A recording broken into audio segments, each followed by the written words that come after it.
The Raiders' 75 yards of total offense, they were their lowest in a game since 1961. Let's mix things up a little bit and leverage the outside looks. Competing is, when you turn on the tape, man, them boys is flying around. We see none of that. We see none of the effort.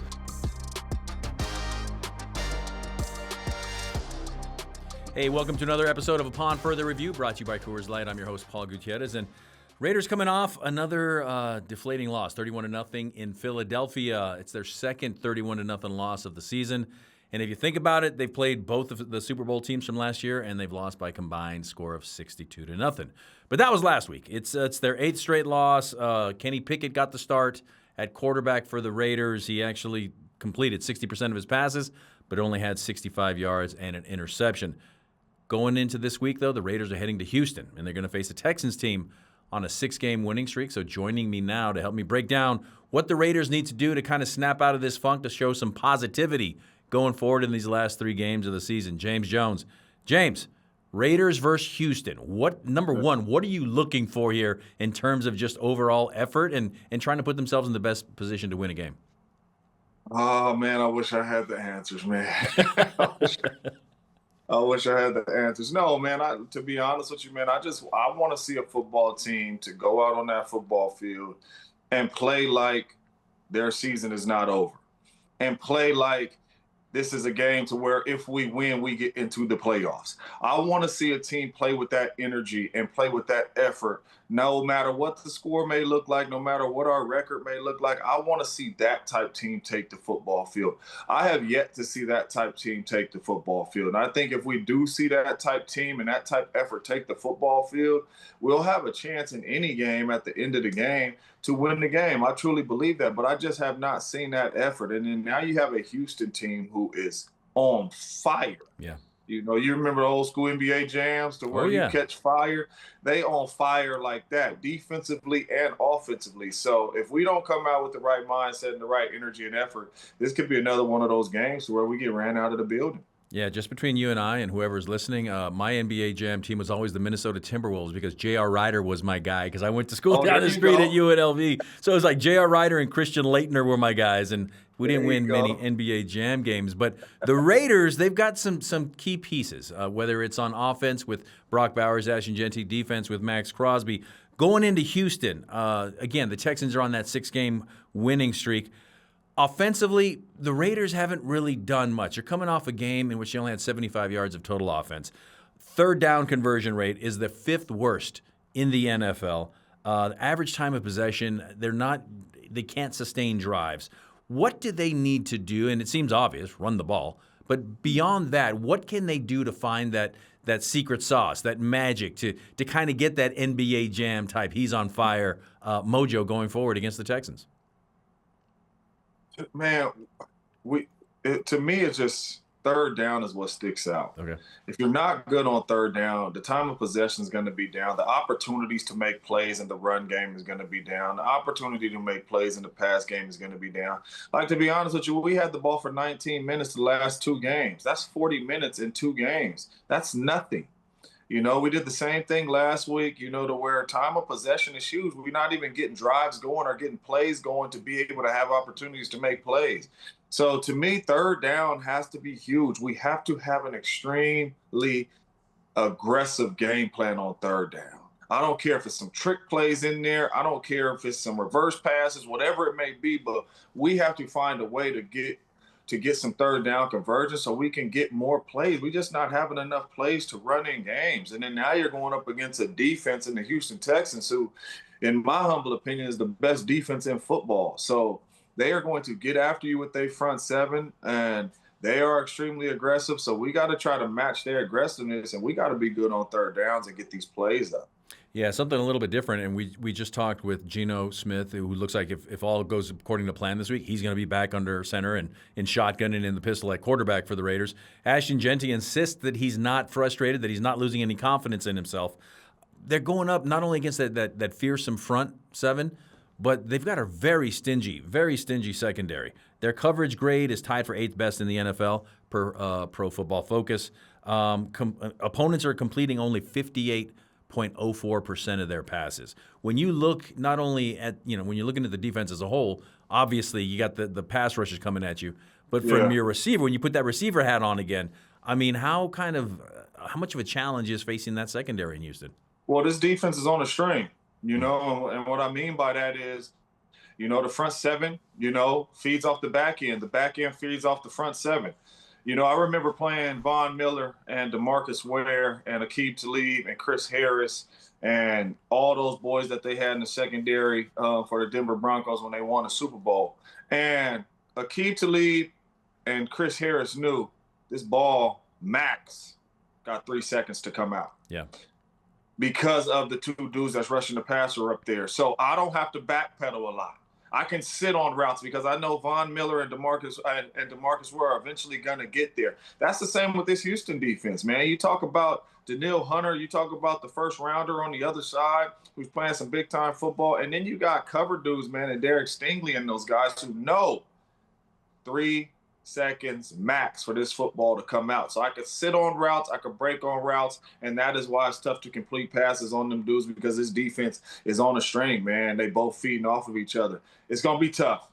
It's going to be tough for the Raiders to move the ball consistently on the Houston Texans. It was tough for Patrick Mahomes. It was tough for, everybody they played this year. It's going to be tough. So that's why I go back to, man, we got to be extremely aggressive, man, and have an aggressive game plan. Yeah, when you look at that, and we've had these conversations with different pass rushers, whether it was Max Crosby, Khalil Mack back in the day, they always talked about how pass coverage helps out the pass rush and vice versa. Mm-hmm. When you look now at the pass rush, you've got both edge rushers are in double-digit sacks. Hunter's got 12 sacks, the 5th most in the NFL. Anderson, 10.5 sacks. Again, with this offensive line, how do you protect Geno Smith with that pass rush that's coming? I know it's all simply about, okay, if they can run the ball, at least that alleviates that a little bit. Quick passing, slants, things like that. But really, other than just kind of trying to scheme something else up, what can they do to get going to alleviate that pass rush? It's going to be a lot of chip blocks going on. It's going to be a lot of tight ends staying in. You know what I mean? I could see us in some, 3 tight end sets with Brock Bowers out wide and maybe, another receiver out wide, and we have 2 tight ends that can stay in and help protect and, get out in the passing game late. But it's going to take everybody. It's not going to just take our 5 offensive linemen. We're going to need the running backs. We're going to need the tight ends. At times we might even need the receivers to get in there and chip block to slow these guys down. And then not only that, trying to get on the edges, toss plays, keep plays with the quarterback. You know what I mean? Whenever you get any of those, maybe read option every now and then with Geno Smith and you keep it because they don't think you can run. Those are the type things that, you're going to have to do to slow down this pass rush because, like I said, this pass rush has been getting after every quarterback. They do not discriminate. They don't care if you win Super Bowls. They don't care if you struggling, leading the league and intercept. They don't care about none of that. They are coming after you every single play. Yeah, James, I tell you what I thought was interesting was not only was Geno Smith aware of both of those guys coming off the edge, but so was the running back. Ashton Jeanty knew exactly. So, again, no state secret there, but maybe it's already in his head that he's probably going to have to stay home and chip a little bit before leaking out. Well, that's a good thing they know. Now do something about it, right? Well, here's something. Sounds like we should have a plan. But on the flip side, if you look at the Raider defense, everybody knows what Max Crosby brings to the table. Devin White and the tackles that he's making. All of the tackles, 149 total tackles. That's the 2nd most in the NFL right now. He's only one of 5 players in Raiders history with at least 140 tackles, and he's going to set a franchise record for most tackles in the season with 10 more stops. What are you seeing from Devin White since he joined the team this year as a first-year guy? Well, I'm seeing a guy fly around. He is one of the guys that I can sit here and say when I turn on the tape every Sunday, he's playing with his hair on fire. He's playing extremely hard. They might not be winning every game. They might not be dominant on defense. But when you talk about playing every single play, it's Max Crosby and him playing every single play. And I think that's showing up, by the way he's around the ball, making those tackles, man. He's having a big-time year for himself. And it's actually fun to watch him play knowing that, man, it's really not a lot to play for. But as an NFL player, we know these games we playing now is all about hard pride. Not going to make the playoffs. It looks ugly, but it's about hard pride. But it's fun watching him play and watching him get after it because he's going to show up every single play. And he's looking young, man. He's moving around sideline to sideline, making plays, coming downhill. So, that record should be broken. He should be at the end of the season up here at about 160 plus tackles. That's insane when you just kind of put those numbers together and crunch them together, especially on the defensive side of the ball. But what I want to get from you, James, we're going to add something here now, a new little feature here. Wide receiver wisdom from James Jones. I'll just say the name, and then you just kind of go. Nico Collins from the Houston Texans. What do you like about him? What impresses you about him? What do the Raiders have to be aware of with him on the field? Man, I like everything about him, number one. We all see the movie Friday Night Lights, I'm assuming, too, where, man, Preacher Man was on the sideline. He said, they big, coach. They fast. They big, coach. He said, you told me that already.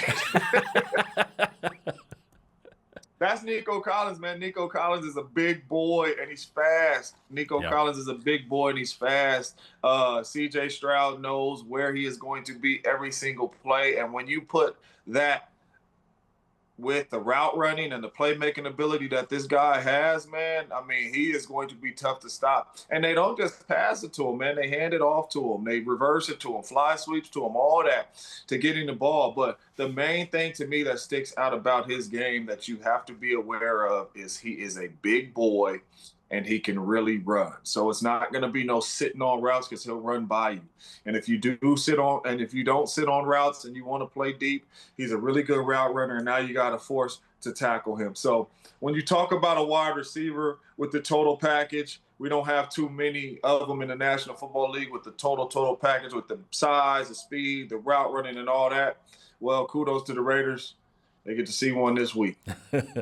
James, as always, thank you so much for helping me break down what just happened, and looking forward to what's coming up for the Raiders that going to Houston this weekend.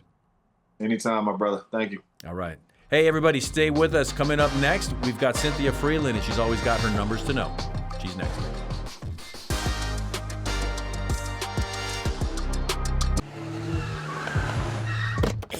Meet Max Out. He's a credit wrecker. His eyes are bigger than his wallet. And his credit score pays the price. You see, Max doesn't know he should only use 30% or less of his credit limit, because using his full line can lower his score. Don't be like Max Out. Instead, learn how to avoid the wreckers at creditwreckers.com. Credit One Bank, for what's ahead.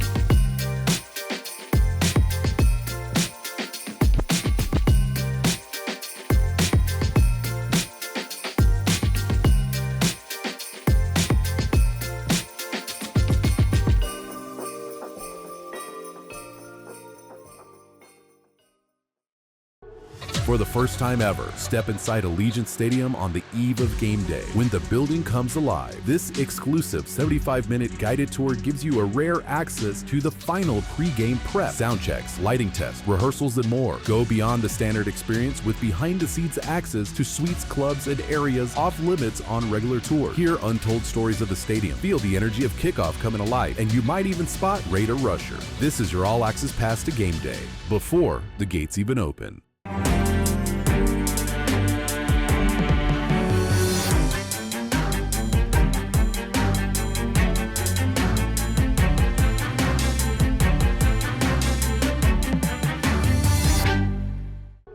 For the first time ever, step inside Allegiant Stadium on the eve of game day when the building comes alive. This exclusive 75-minute guided tour gives you a rare access to the final pre-game prep, sound checks, lighting tests, rehearsals, and more. Go beyond the standard experience with behind-the-scenes access to suites, clubs, and areas off limits on regular tour. Hear untold stories of the stadium, feel the energy of kickoff coming alive, and you might even spot Raider Rusher. This is your all-access pass to game day, before the gates even open.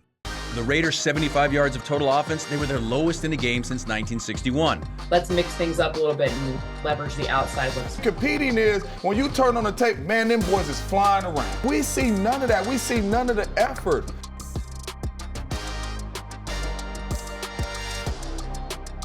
Hey, welcome back to Upon Further Review, and as always, joined by Cynthia Frelund. We're going to dive into some stats here, some numbers. Right off the bat, Cynthia, though, C.J. Stroud seems to have gotten his groove back a little bit since he returned from injury with that concussion. What do you see from the quarterback of the Texans? And, when it came to last week with the Eagles, it was kind of a get-right game for Jalen Hurts. C.J. Stroud doesn't really need to get right, but what do you see him going against the Raiders? Well, two things. Last year, we saw the O-line for the Texans not help their quarterback out very much. And this year, let's just say they're about average. And that being average, or maybe even 20th, not even below average, has been enough help to help C.J. Stroud. Now, some inconsistencies in the run game have made it more difficult. They've had a bunch of injuries in that run game. So what we've really seen is now that he and Nico Collins are back on the same page, they're able to do a lot of different tricks, a lot of different, dynamic things targeting Nico Collins and, of course, some of the other receivers, Dalton Schultz, their tight end as well. But I'm really interested to see, if C.J. Stroud, if this can sustain. Their defense is the life of this team. But if the O-line can be just, doesn't even need to be average, just 20th, right? Can they get enough push on offense? Yeah, interestingly enough, the Texans are 3-0 since he returned, and he's completing, in those 3 games, 62% of his passes, 4 touchdowns, only 1 interception. On the year, though, his quarterback rating of 94.1, 15th in the NFL. The Raiders' rush defense, maybe in terms of a get-right game, this could be a potential here for the Raiders' rush defense, which earlier in the year, that was their strength, right? The Texans, they're the 10th worst rushing team in the NFL, averaging 108 yards per game. Is this an opportunity then, or at least from your perspective, an opportunity for the Raiders to stop the run and then that way make the Texans a little more one-dimensional, and then therefore Max Crosby and the guys can kind of pin their ears back? Well, I mean, Max Crosby's going to have to pin his ear back in the run game just like he always does, because that defensive end is the best edge against the run that we've seen since he entered the league. But when I'm looking at what makes this team more likely to be able to understand, push them into obvious passing situations, how do you do that? Well, defend the run really stoutly on 1st and 2nd down, so 3rd down becomes more obvious as to what they're going to do. Of course, we've seen injuries, Woody Marks kind of not finishing games, Nick Chubb as well. They just seem to be like, okay, who's the next man up? For fantasy football players, they're like, I guess I'll just pick up whatever running back's on the team. But, they have had some, rushing success rate has not been their strength this season. So that will be a key facet to this defense, to keep them so that they're in just obvious passing situations as much as possible. Yeah, and I think what's real interesting, too, from the Raider perspective, I mean, they're losing the time of possession battles significantly, especially the past couple of weeks, but they're the 2nd-best team in the NFL when it comes to tackles for loss with 87. So I guess I'm kind of leading you. I'm leading the witness a little bit here when I want to know what your number to know is coming into this weekend. Well, there's 2 things that go together really well. The first is that I know that this Texans defense does not have a lot of weak areas. Absolutely not. It's a great defense. But one area where they are 10th worst, they are 10th most generous to missing tackles in the run game. And you know what Ashton Genty is really good at? He has 54 forced missed tackles. That's 9th most in the league. They're going to ask him to do it, but the good news is we know he can. So he's going to be asked to do a lot. I'm fully expecting him to step up as he always does, but that is an area where if they can just stay committed to the run game, even if it isn't sexy, even if it's just 4 yards per clip, doesn't matter. Make sure that run game stays efficient, because we saw what can happen to the tight end position if there's just a little bit of space. I mean, Trey McBride's numbers from last week, just measly 2 touchdowns and 134 yards. No big deal. What's interesting, too, and I mentioned this earlier with James Jones, is in talking with Ashton today, this week, he said that his confidence is not going to go down. Yeah, this season hasn't been what he's wanted or expected, but his confidence isn't going to go down. And one of his strengths is, like you said, making guys miss. So even if he's getting hit in the backfield, maybe that's something that the Raiders can hang their hat on go against the Texans. I mean, listen, the thing you got to do is play to your strengths. And if your strength is running and forcing missed tackles, and that is an area where they're one of the weaker, that's one of their weaker areas, then go for it. They're missing that 23% clip that they're missing tackles in the run game. Just make sure you have the right runs called so that you can take advantage of that. And again, it's a game of inches, right? It can look bad one week and it can look totally different the next week by just these tiny little margins. Yeah, and maybe I'm trying to impress you here with my number to know, I guess, when it comes to Ashton Genty. You always impress me. Is that he's only had 1 run of at least 20 yards this season. That was against Chicago. So this could be an opportunity for him. If he can make some guys miss, boom, off to the races, at least a 20-yard pickup. So that's what you want to see from from Ash and Genty. Cynthia, thank you always for joining me and helping this out. You can check out the rest of Cynthia's numbers to know. They're all available on the Raiders official YouTube page, but not only there, but on Raiders.com. Cynthia, thank you so much. Thank you so much. Hey, a little bit of a side story here. Side note, did you know that Mark Davis actually created the modern quarterback hand warmer? Yes, in 1986, the Raiders owner came up with the idea of combining fleece-lined hand warmers with those ever-present heat packs. It started when Hall of Fame receiver Cliff Branch pulled his hamstring on a 99-yard touchdown, and Davis, his friend and one time his agent, searched for homeopathic treatments. He ultimately found a garlic extract in Japan that helped Cliff out. Well, Davis worked on a distributorship deal, and he brought the packs back to the United States, showed them at equipment manager shows and athletic trainer shows, where so many were impressed because on the sidelines back then in the NFL, guys were literally warming their hands over buckets of burning coal. Jerseys melted, hands got burned. But he still needed something to hold the heat packs, so equipment teams didn't have to sew pockets into jerseys. He experimented with the fleece from the Raiders' old silver sideline capes, figured out that 2 layers trapped the heat better than 1. He added a pocket for the heat pack and a tearaway belt, and boom, the first prototype of what we now call the Muff. You can read more about the Lore of the Muff at Raiders.com/themuff to learn more. All right, that's going to do it for this week's edition of Upon Further Review. I want to thank our guests, James Jones and Cynthia Frelund, for previewing this Sunday's game against the Houston Texans at NRG Stadium. To stay up to date on all things silver and black, check out our shows, and you can watch them all on our YouTube channel, and visit Raiders.com for more content.